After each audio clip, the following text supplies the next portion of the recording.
Hey, gang, it's Chris from Ecoustics. I'm here with Axel Grell from Grell. Grell Incorporated? Well, just plain Grell. Grell, makers of headphones, formerly of Sennheiser. I understand you are a designer of some of the most popular of the Sennheiser headphones over the past couple of decades. Would that be accurate? Yes. Okay, great. Yeah. So tell us what went into this new design. Yeah. So I always wanted to improve headphones, starting at Sennheiser with HD 580s and ending up with the HD1s. But for a lot of people, this is a little bit too expensive. HE1s? Yes, a little bit too expensive. Yeah, it's the very best sound reproduction system on the planet. Mhm. But when you look at all these normal headphones like HD 580, 600, 650s, HD 800, there was a line of development. Mhm. I always wanted to bring the sound to the listeners in a way it is reproduced in a good studio. Mhm.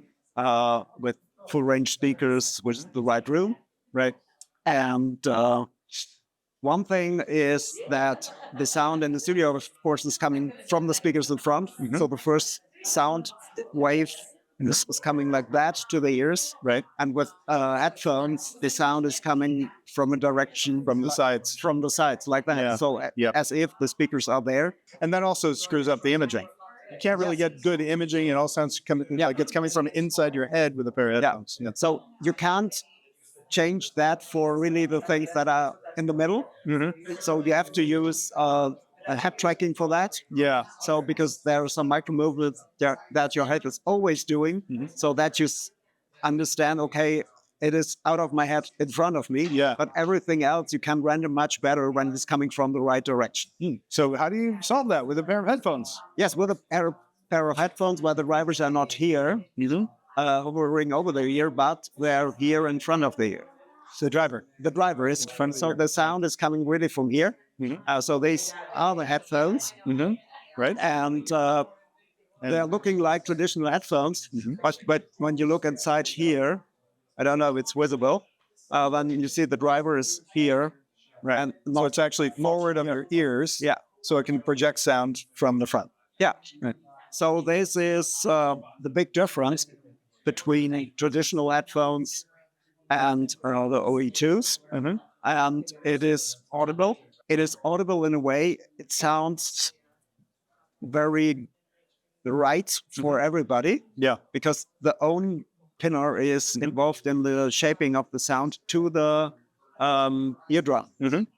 And Just the way the sound appears in the real world, or from speakers, like you said, it's from in front, Exactly. bounces off the ear into the eardrum, and that's how you can it's not localize the injected. sound. It's not injected directly in the ear canal. Right, which you'll have with IEMs, or even with standard headphones that are firing directly. We are having a research project for that as well with the University of Hanover. Okay. And we want to implement, it's about a lot of other parameters as well, but we want to have this pinner interaction factor, how we call it. So how does the headphone interact with the pinner? So this pinner interaction factor is, of course, 0 for in-ears because they are injected. Slash the pinner right directly into the canal. It's 100% for loudspeakers in the studio. And all headphones are somewhere in between. And we need to, we're still defining how is the right way to measure that and say, okay, this is 100%. Okay, that's easy. But what is 50% or what is 80% or so? Okay. So we measure loudspeakers with different ears that are geometrically different. Okay. And say, okay, with loudspeakers, the difference is like that between the two ears. Yeah. And then we look at and how is the difference with this headphone or that headphone. And the closer the difference is to the one with the loudspeakers, the better of the pinner interaction factor, but it's not finished yet. So we're working on that. That's something you're working on. So this is the first headphone of its kind, right? We had the OAE1s already before, but they were only available at drop. And they were a little bit controversial because they had a lot of extra bass as well. Oh, okay. So that was intentional because there's one thing, I think headphones don't have that amount of bass that they should have. Okay. And the reason for that is that we forgot all about the headphone development engineers that in the studio There are two speakers producing the bass range in mono. Right. And so it adds up to the right ear to plus 6 dB in the low frequency range. Because when you measure just one speaker, it's okay like that. Yeah. But when both speakers are on, of course, there's a range where you don't hear the left speaker because the head is in between. Sure. But for the bass range, up to, depends on the size of the head, 260 or 80 hertz or even higher? No, more 250 hertz. 250. Yeah. Okay. It adds up to 6 dB. I see. And from the left ear, of course, exactly the same. We are talking about target curves that are objectively measurable. Okay. And so we're working on that as well. Okay.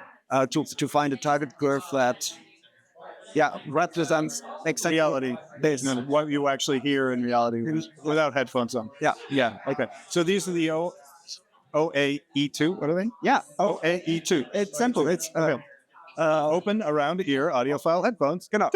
Two. And when there would be a close one, it would be CAA 1 or 2 or whatever. Yeah, because these are open. Yeah, exactly.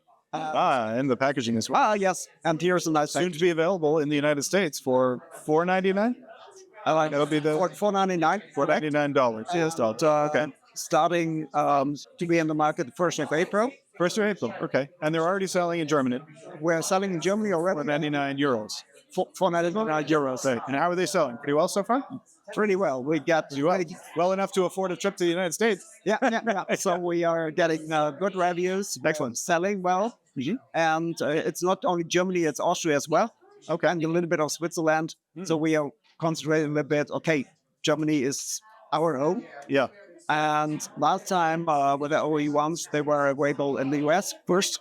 Oh, really? Yeah. Okay. And now we have them in the OE2s in Germany. And they had a similar design with the forward driver that's projecting into the ear. Okay, that design was very similar. Yes. Yeah. Okay.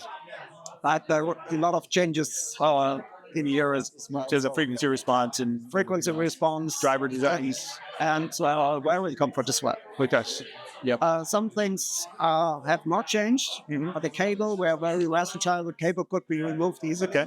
Yep, that's good. That's important. And you can use it either on the left or on the right side. So there are two sockets. Okay. You can have even a double-sided cable for it.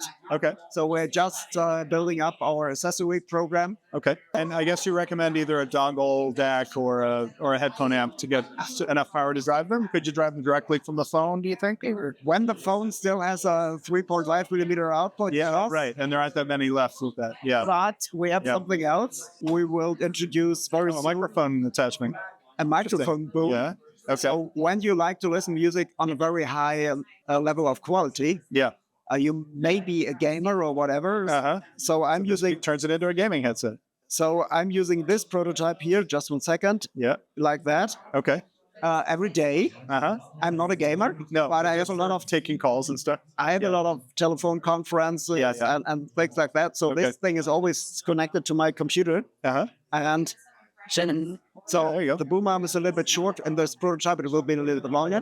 Yes. But and we have two versions. So look at this connector. Yeah, that's a micro USB. That's a micro USB connector. You can plug it directly into your computer, to your smartphone, whatever. Nice. Okay. And you're connected. So will this come in the box, or that's an optional accessory? No, that's something that is. It's still in prototype form. This is a prototype. Okay. So, but this will come very soon. Excellent. This is not just a headphone for, I want to listen to music, not like the very best way. And so it's more of all purpose. You can use it for taking Zoom calls. You take it for gaming. Yes. And the good thing, because the high frequency range is right. Yeah. Because of the position of the drivers. It is possible to use it in the studio for mixing as well. Oh, wow. Okay. It's not a studio headphone in the sense, I'm listening to mixes for failures, for bad things. Right. It's more for, I hear it in a similar tonality as with the speakers. but I recommend to mix music with loudspeakers. Yeah, sure. But when you are traveling, whatever, Yeah. it's a good idea to use these headphones. Right. Just to give you a better idea of what it will sound like on a pair of speakers. Right. And they're very comfortable. I had them on for probably 15 or 20 minutes. And we sat very nicely on the head. We have, so the cushion here is very wide. And here in the middle, we have implemented a very soft zone. So we call it the comfort zone. There are a lot of nerves. So you have a nice soft spot in the middle. So we have the soft spot in the middle, so that does just gives you much more convenience and comfort. All right, so awesome. Anything else you want to add, or will there be more models coming soon? Or for now, this is it. This is the main model. Yeah, there will be more models coming. All right, you said potentially close back as well. We are thinking about close back. We're thinking about other drivers. Yeah, things like that. But we have this as our and it's loud. Yeah, that's coming out of a headphone. That was a headphone. Well done. That was good. Couldn't have planned that better. Here it goes again.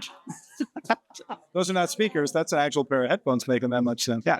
Okay, so they're loud, and but it's difficult to destroy them. Yeah. With music, it's metal. Yeah. It has a weight. Yeah, that's pretty substantial, but not like not too heavy. Yeah. Oh, it's nice and comfy. Yeah. What about a wireless? Do you think sometime? Of course. That's at some point. Okay. So our first strap product was a Q wireless. Yeah. And I'm working as a consultant.